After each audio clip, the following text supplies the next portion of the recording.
వచ్చాయి కెమెరాలో వద్దు మీరు సార్ కూర్చోండి పెద్ద ఆయన కూర్చోండి సార్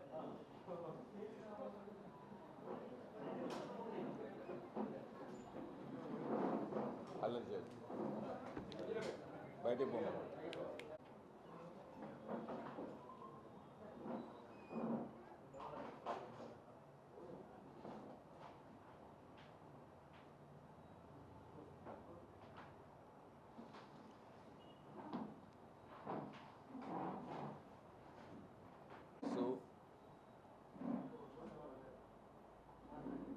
రేవంత్ రెడ్డి గారు చెరువులు ఆక్రమించిన వారిని తొలగించమని ఆర్డర్స్ ఇచ్చారు, ఇంప్లిమెంట్ చేస్తున్నారు. మీరు ఇరిగేషన్ మినిస్టర్గా ఉన్నప్పుడు, అంటే నేను ఉన్నప్పుడు, మీరు సమయకాంధ్రలో ఉన్నప్పుడు మీరు ఎలా చేశారు,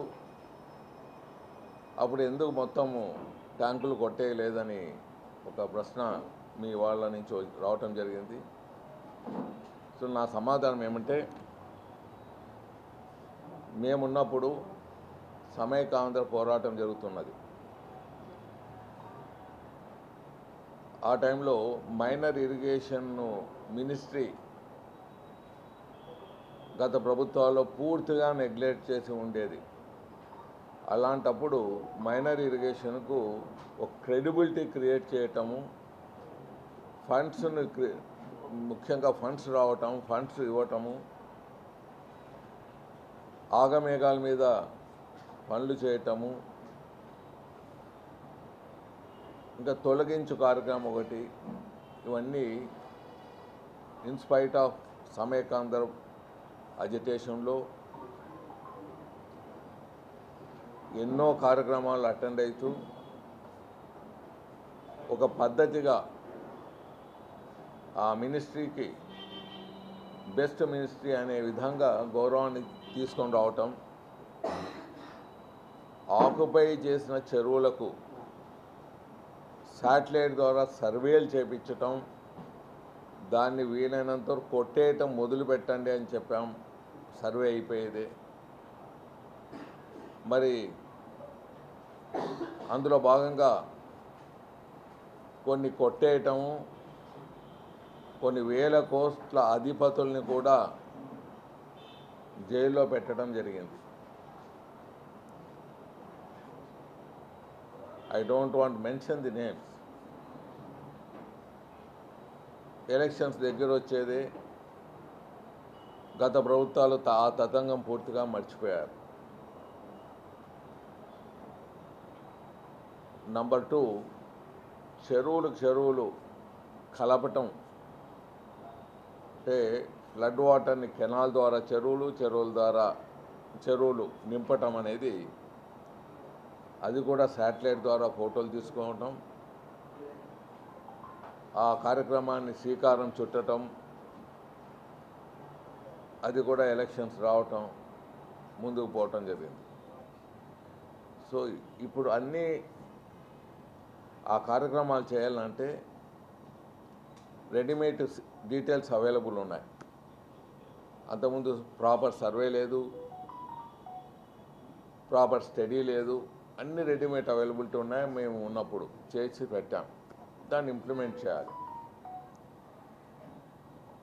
ఇక్కడ చెరువులు ఆక్యుపై చేసిన, రోడ్లు ఆక్యుపై చేసిన, పార్కులు ఆక్యుపై చేసిన, క్రీడా స్థలాలను ఆక్యుపై చేసిన ఏ కోర్టు ఇంటర్ఫియర్ కాదు. ప్రభుత్వము చేసే ఈ కార్యక్రమానికి కోర్టులు ఈ జోలికి రావు. మంచి పని చేస్తున్నారనే కోర్టు చెప్తాయి. ఏమన్నా ఉంటే వాళ్ళకు నోటీస్ ఇచ్చి కొట్టేయండి అంటారు. నంబర్ 2, కొట్టేయాలని ధ్యేయం ఉన్నప్పుడు ప్రజలు కూడా ముందుకు వచ్చి వాళ్ళకు బ్లెస్ చేస్తారు.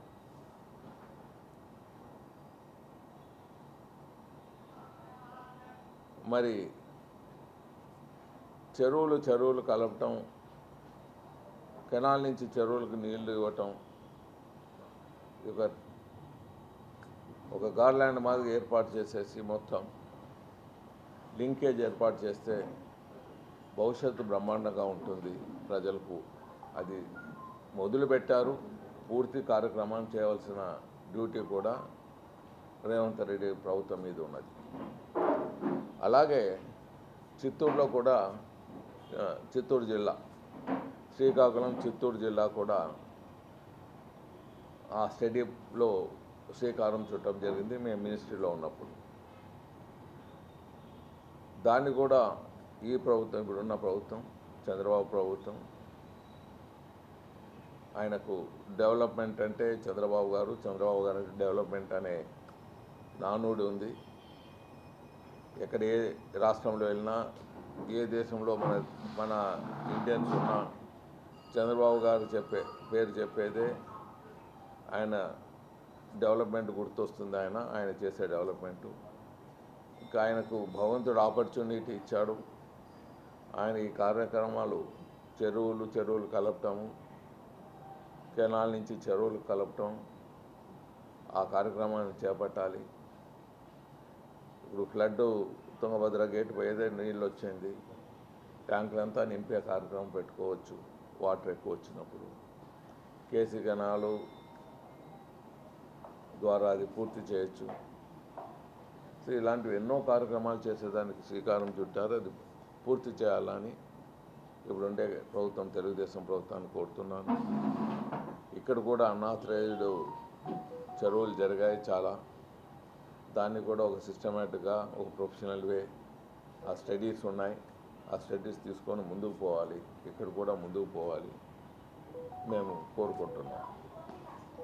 సరే, ఈ చెరువులు తిరుపతి చుట్టూ పెద్ద ఎత్తున చెరువులు ఆక్రమణకు గురైనాయి. చిత్తూరు జిల్లా ప్రభుత్వమే మార్చేసింది.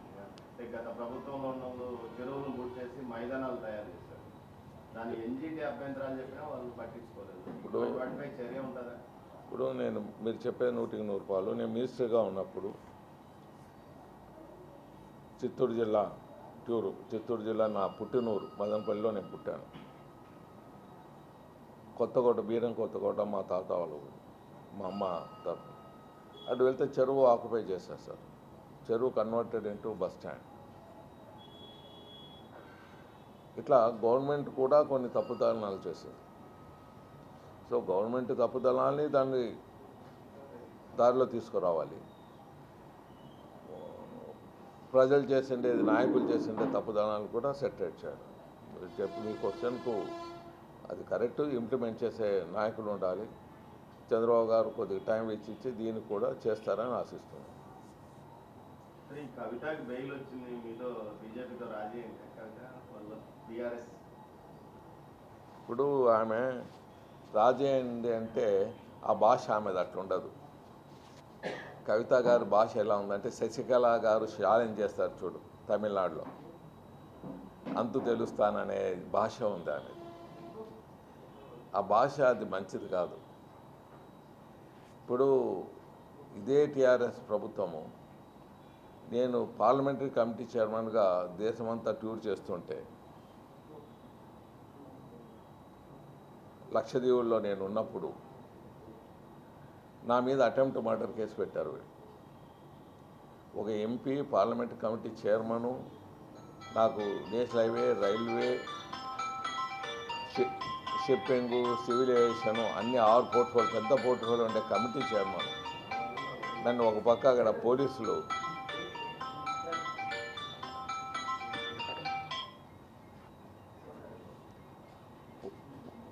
పెద్ద పెద్ద సెక్రటరీలు, కమిషనర్లు నన్ను వచ్చి అక్కడ రిజిస్టర్ చేసుకుంటే, ఇక్కడేమో నేను ఇక్కడ ఉన్నట్లు హైదరాబాద్లో ఉన్నట్ల టీఆర్ఎస్ ప్రభుత్వము ఉండే ఇన్స్పెక్టర్ అటెంప్ట్ మర్డర్ నా మీద పెడతారు కేసు. ఎఫ్ఐఆర్ చేశారు. ఎఫ్ఐఆర్ చేసేదే వెరిఫికేషన్లో తీసేశారు. ఆ ఇన్స్పెక్టర్ ఉద్యోగం కూడా పోయింది. That's secondary thing. ఎంక్వైరీలో ఇట్లా తప్పుడు పనులు చేస్తున్నారు.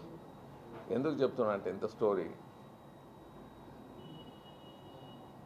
ఒక పార్లమెంట్ కమిటీ చైర్మన్గా, ఒక రాజ్యసభ ఎంపీగా ఉండేవాడికి టీఆర్ఎస్ ప్రభుత్వము ఆ ఇన్స్పెక్టర్ కేసు పెట్టేదే వాళ్ళ కవిత గారి ప్రోత్సాహంతోనే పెట్టిండాలా. అప్పుడు కవిత ఇష్యూ అని అన్నారు. ఆయనతో ఆమె ఇష్యూతో నా మీద కేసు పెట్టిండాలా? లేదు అంటే ప్రభుత్వం సపోర్ట్ లేకుండా అది ఇంపాసిబుల్. ఒక పార్లమెంటరీ కమిటీ చైర్మన్ మీద ఎఫ్ఐఆర్ చేయటం, అటెంప్ట్ మర్డర్ కేసు పెట్టడం, లేని సీన్లో నన్ను పెట్టడం, మరి ఇది ఎంతవరకు న్యాయం? అలా చేసేది ఇది సెంట్రల్ గవర్నమెంట్ అలా చేయలేదు. ఇప్పుడు కవిత గారి విషయంలో బీజేపీ గవర్నమెంట్ అలా చేయాలంటే కాబోయే ముఖ్యమంత్రి అని వాళ్ళు అనౌన్స్ చేసుకున్నారు. కేటీఆర్ నాన్న బొక్కలేయచ్చు, కేసీఆర్ నాన్న బొక్కలేయచ్చు, ఈమెను ఎందుకు వేస్తారు? ఈమె చీఫ్ మినిస్టర్ రేస్లో లేదు. మీకు ఎడ్యుకేట్ చేస్తున్నాను. ఆ మీద పగ ఉంటే, ఆ మీద ఇది కేసీఆర్ ప్రభుత్వం మీద లేకపోతే టీఆర్ఎస్ మీద పగ ఉంటే వాళ్ళని వేసుకోవచ్చు. ఇది ఆ ఇన్సిడెంట్లో ఆమె ఎక్కడో డైరెక్ట్గా ఇండైరెక్ట్గా వాళ్ళకు ఆధారాలు వచ్చినాయి, బెయిల్ ఇచ్చారు, కేసు కొట్టేయలేదు. మీకు అర్థమైనా? సో ఆ ఇన్వెస్టిగేషన్లో ప్రూవ్ అయింది. మాది ఇన్వెస్టిగేషన్లో నా మీద పెట్టింది ప్రూవ్ కాలేదు, కొట్టేశారు, తీసేశారు, కేసు వేయలేదు నా మీద. సో ఇది డిఫరెంట్ ఉంటుంది. కొద్దిగా ఆవేశం తగ్గించుకోలేరు. ఆమె తప్పు చేయకున్నా లేకపోతే ఇంకోటి తప్పు చేయకున్నా దుర్మార్గులతో తిరిగితే ఆ నిందలు వీళ్ళ కూడా పడే అవకాశాలు ఉంటాయి. ఆమె తప్పు చేసిందో తప్పు చేయలేదో పక్కకు పెడతాం. అటువంటి వాళ్ళతో ఉన్నప్పుడు న్యాచురల్గా అనుమానాలు కూడా వచ్చేదానికి అవకాశాలు ఉంటాయి. సో నేను ఈ సబ్జెక్ట్ అంత ఎక్కువ పోను. ఆమె ఛాలెంజ్ చేయటం కొద్దిగా బాధాకరంగా ఉన్నది. కొద్దిగా కనుక్కోవాలి. అల్టిమేట్గా ఆమె బయటకు వచ్చింది అనుకోండి, కేసులో నుంచి ఆమె ఇన్వాల్వ్మెంటే లేదని బయటకు వచ్చింది అనుకోండి, డెఫినెట్గా ఇప్పుడు నేను చెప్పినట్లు ఆమె చెప్పచ్చు. నేను చెప్పినట్లు అంతవరకు she should have a patience. ఇది అందుకనే నేను నాకన్నా అమ్మాయి చిన్న వయసు ఉంది కాబట్టి నేను చెప్తున్నా, ఇలాంటి ఛాలెంజ్లు భవిష్యత్తులో ఆమెకు భవిష్యత్తు ఉంది అనుకుంటాం. అలాంటప్పుడు ఇలాంటి ఛాలెంజెస్ చేయటం బాగుండదని నేను అనుకుంటాను. శశికళ గారు కూడా ఇలాగే చేశారు, మరి అది తప్పైందని మీకు తెలుస్తుంది. సరే, తిరుమలలో విజిలెన్స్, టీటీడీ పాలన పైన విజిలెన్స్ గత 5 సంవత్సరాలు దాని మీద విజిలెన్స్ ఎంక్వైరీ నడుస్తుంది. ఏమన్నా మార్పు వచ్చిందా గతంకు ఇప్పటికీ? మార్పు మీకు కనపడే ఉంటుంది. భోజనాల క్వాలిటీ ఇంప్రూవ్ అయింది. Unnecessary involvement of the leaders తగ్గిపోయింది బాగా. ఓవర్ రేట్ 100% కంట్రోల్ వస్తుందని నేను ఏది అనుకోను. ఎన్నో సంవత్సరాలుగా పక్కకు నెట్టేసింది, వస్తూ ఉంది. ఇప్పుడు వాళ్ళు 10,000 రూపాయల టికెట్ పెట్టారు, దాన్ని అది తప్పు అనేది కాదు ఇక్కడ సబ్జెక్ట్. 10,000 రూపాయల టికెట్ పెట్టింది ఎమ్మెల్యేలు కోటా ప్రజలకు ఇచ్చేదానికి అవకాశం ఉంటుంది. 10,000 పెట్టలేదనుకోండి, మా ఇట్లా వాళ్ళు మళ్ళీ ఎమ్మెల్యేల మీద ఎంపీల మీద వాళ్ళ కోటా మేము లాక్కుంటాం. అలాంటి పరిస్థితి లేకుండా 10,000 రూపాయలు పోయేవాళ్ళు వెళ్ళిపోవచ్చు. ఆ ఎమ్మెల్యేలో పాపం మిడిల్ క్లాస్ వాళ్ళకు, లోయర్ మిడిల్ క్లాస్ వాళ్ళకు ఆ ఎమ్మెల్యేలు వాళ్ళు ఇచ్చేదానికి అవకాశం ఉంటుంది. ఈ 10,000 టికెట్ లేదనుకో, వీళ్ళంతా ఆ టికెట్ల కోసం పడతారు, ఎమ్మెల్యేలు, ఎంపీ. సో ఆ 10,000 రూపాయలు పెట్టారా, 1,00,000 రూపాయలు పెట్టారా అనేది క్వశ్చన్ కాదు ఇక్కడ. వచ్చిన డబ్బులు సక్రమంగా వాడుకున్నారా లేదా అనేది. టికెట్లు భారతదేశంలో నోట్లే కొట్టేస్తారు, టికెట్లు ప్రింట్ కొట్టలేరు అనేది మనం చెప్పలేము. సో ఇలాంటివి జరగకుండా, జరిగా లేదో మనకి ఇన్వెస్టిగేషన్లో ఉన్నప్పుడు మేము మాట్లాడటం తప్పవుతుంది. జరిగినాయా లేదా అనేది ఆ ఇన్వెస్టిగేషన్ జరుగుతూ ఉన్నది. ఆ ఇన్వెస్టిగేషన్లో వాళ్ళు తేల్చాల, మనం మాట్లాడటం అవివేకంగా ఉంటుంది. So anything is possible in this country. 100 రూపాయల నోట్లు కొట్టింటే మనం చూసాం, 2,000 రూపాయల నోట్లు ప్రింట్ చేసింటే మనం చూసాం, పాకిస్తాన్లో ప్రింటే వచ్చింటే చూసాం. ఆఫ్టర్ ఆల్ టికెట్ ప్రింట్ కావాలంటే పెద్ద అగాధం కాదు. సో దాన్ని ఇన్వెస్టిగేట్ చేస్తున్నారు వీళ్ళు. ఏమన్నా టికెట్లు దొంగగా పోయినాయా, వచ్చిన డబ్బులు ఏమైనా డైవర్ట్ అయినా అనేది ఇన్వెస్టిగేషన్. అది తేలినాక దాని మీద వచ్చిన వాళ్ళు హ్యాపీగా బతకచ్చు, అంతే. ఈ సబ్జెక్టు అంతకన్నా ఏం లేదు. నెంబర్ 2, తిరుపతి దేవస్థానం డబ్బులు ఇది రాయలసీమ దేవుడు. నేను ప్రతి తూరి చెప్పేది అందరూ కొద్దిగా వినాలి. ఏ దేవుడు ఏ ప్రాంతంలో ఉంటే ఆ ఖర్చు అంతా డబ్బులు ఆ ప్రాంతంలోనే ఖర్చు పెడుతున్నారు development. So majority amount, majority పరిపాలన ఈ ప్రాంతం వారికి ఇవ్వాలని నేను ఎప్పటి నుంచి డిమాండ్ చేస్తున్నాను. నా డిమాండ్ అది కంటిన్యూ అవుతుంది. ఎందుకంటే ఇప్పుడు దుర్గా గుడి ఉంది విజయవాడలో, దేశం నుంచి వస్తుంటారు నలుమూలల, బట్ స్టిల్ అక్కడికి అక్కడ ఉండే వాళ్ళనే వేస్తారు, ఆ ప్రాంతం వాళ్ళనే ఆ కమిటీలు వేస్తారు, ఆ ప్రాంతానికే ఖర్చు పెడుతుంటారు ఆ డబ్బులు. సో మా కూడా ఎక్కువ శాతం, అట్లీస్ట్ ఎక్కువ శాతం ఈ ప్రాంతంలోనే డెవలప్మెంట్ ఖర్చు పెట్టాలి, ఈ ప్రాంతంలోనే కళ్యాణ మంటపాలు కట్టాలి దేవునివి, ఈ ప్రాంతంలోనే తిరుపతి దేవస్థానం టెంపుల్స్ దండిగా ఉన్నాయి ఆ ఏరియాస్లో కట్టేదానికి. తుమ్మలంలో ఉంది, కొన్ని వేల సంవత్సరాల కిందట కొన్ని వెంకటేశ్వర టెంపుల్ అది ఉంది అని అంటారు, పగిలిపోయింది, కొట్టేశారు. అక్కడ అట్లా దగ్గర ఇవంతా ఎక్కడెక్కడ వెంకటేశ్వర స్వామి టెంపుల్స్ కట్టే అవకాశాలు ఉంటాయి, కట్టాలి.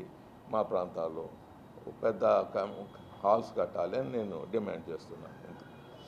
గత 5 సంవత్సరాల్లో రాయలసీమ గురించి పెద్దగా మాట్లాడడం లేదు మీలాంటి వాళ్ళు ఒకరిద్దరు తప్ప. ఇప్పుడు అప్పుడే రాయలసీమకు నష్టం జరిగిపోతుంది అని స్టార్ట్ అవుతుంది. దీన్ని ఏమంటారు? అంటే రెండు రకాలు ఉంటుంది. ప్రజాస్వామ్యం ఉన్నప్పుడు మాట్లాడేదానికి అవకాశాలు ఎక్కువగా ఉంటాయి, ప్రజాస్వామ్యం లేనప్పుడు ఇక నేను చెప్పక్కర్లేదు. ఇప్పుడు మీరే అన్నారు ఎక్కువ మాట్లాడలేకపోయారు మీరు కూడా అని అన్నారు మాటలు. మీరు ఒకరే కొద్దిగా మాట్లాడారు, అది కూడా ఎక్కువ మాట్లాడలేకపోయారు. ఇప్పుడు ఏం చేస్తాం చెప్పండి. ఇప్పుడు హైకోర్టు బెంచ్ అని చంద్రబాబు గారు ఇస్తామన్నారు, మేము వెల్కమ్ చేస్తాం. మా డిమాండ్ 25 ఏళ్ళుగా ఉంది. హైకోర్టు బెంచు, హైకోర్టు అని ఉంది, రెండవ రాజధాని చేయాలని ఉంది, క్యాపిటల్ చేయకపోతే అదన్నా చేయండి అని ఎన్నో ఏళ్ళుగా ఉన్నది డిమాండ్.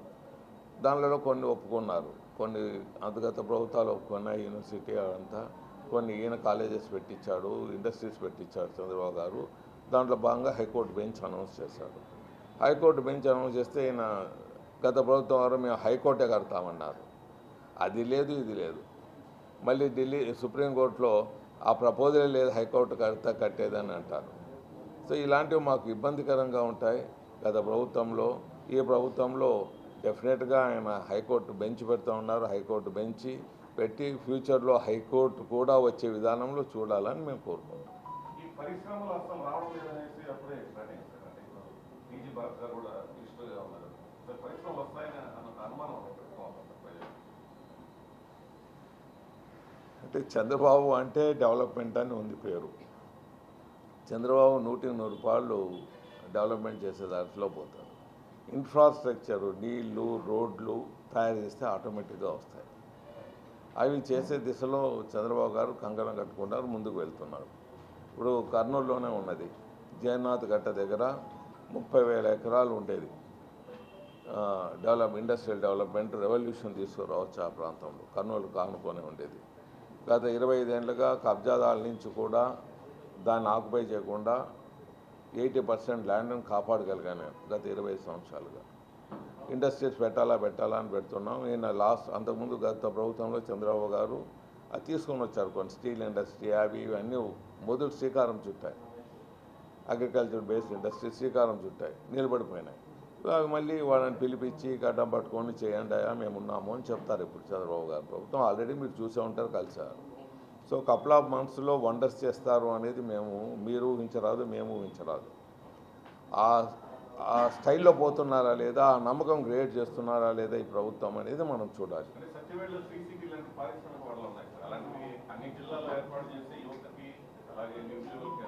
సార్ శ్రీ సిటీ అనేది ఈ చిత్తూరు జిల్లాలో ఉంది, అందుకే ఇది వచ్చింది. అలాంటిది కర్నూలు జిల్లాలో ఉంటే వస్తుంది, అనంతపురం జిల్లాలో వస్తుంది అంటే అట్లా రాదు సార్. ఇక్కడ సీ కోస్టల్ దగ్గర తమిళనాడుకు. సో ఆంధ్రాలో ఉండే బెనిఫిట్స్ సీ కోస్టల్ దగ్గర, కొద్దిగా మద్రాసుకు దగ్గరగా ఉండే పోర్టు ఆ టైంలో అది డెవలప్ అయింది. ఆ డెవలప్మెంట్ కంటిన్యూ అవుతుంది. అది చంద్రబాబు గారి టైంలో బాగా డెవలప్ అయింది. సో అలాంటి డిస్ట్రిక్ట్ డిఫరెంట్ ఇండస్ట్రీస్, ఇప్పుడు అనంతపురం డిస్ట్రిక్ట్ కార్ ప్రాజెక్ట్ వచ్చింది. అలాంటిది each district will have a different స్టైల్లో వచ్చేదానికి అవకాశాలు ఉన్నాయి. అది శ్రీకారం చుట్టారు, ముందుకు పోతుంటారు. మీ అబ్బాయి, మీరు ఒక ఇండస్ట్రియలిస్ట్, మీ అబ్బాయి పరిశ్రమల శాఖ మంత్రిగా పాస్ మార్కులు వేస్తున్నారా మీరు?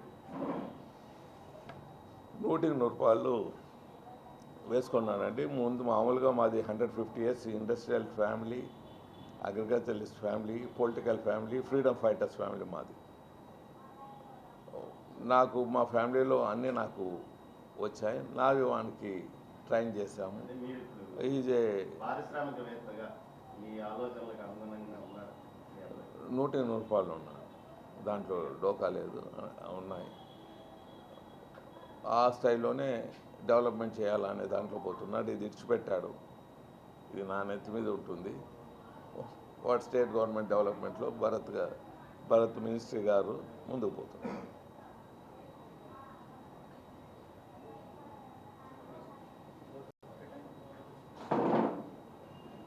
అయిపోయినా మీరే ఏమైనా ఉంది?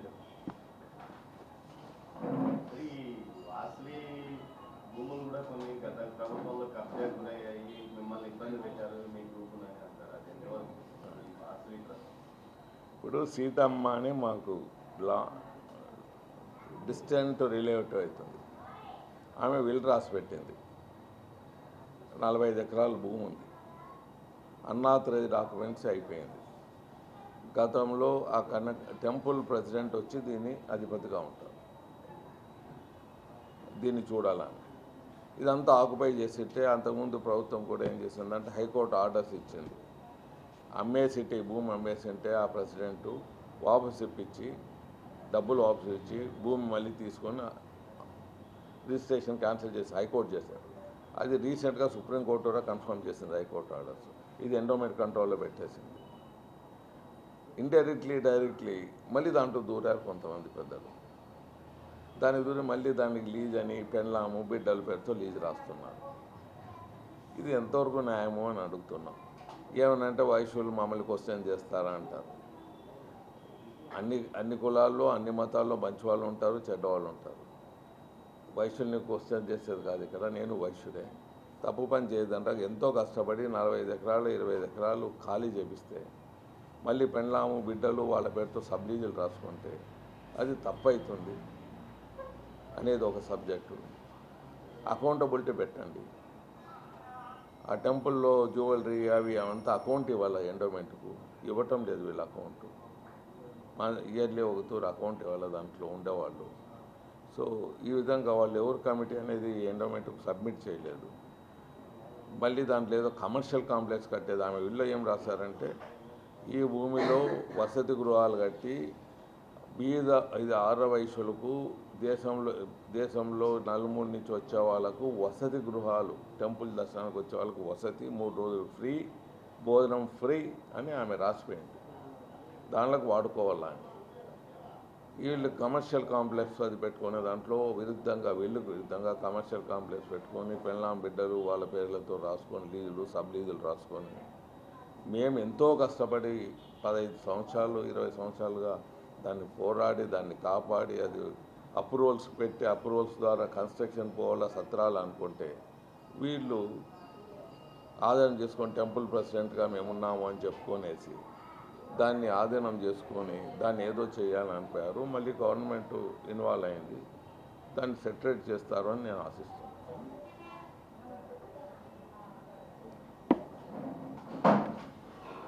చక్కెర ఎక్కడ ఉంటే అక్కడ చీమలు వస్తాయంటారు. అది ఇప్పుడు 100 కోట్ల ఆస్తి అయిపోయింది. ఏం చేస్తాం?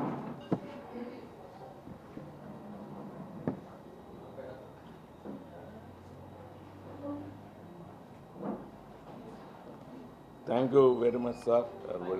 ఛానల్ కలిసాం మీతో, ధన్యవాదాలు.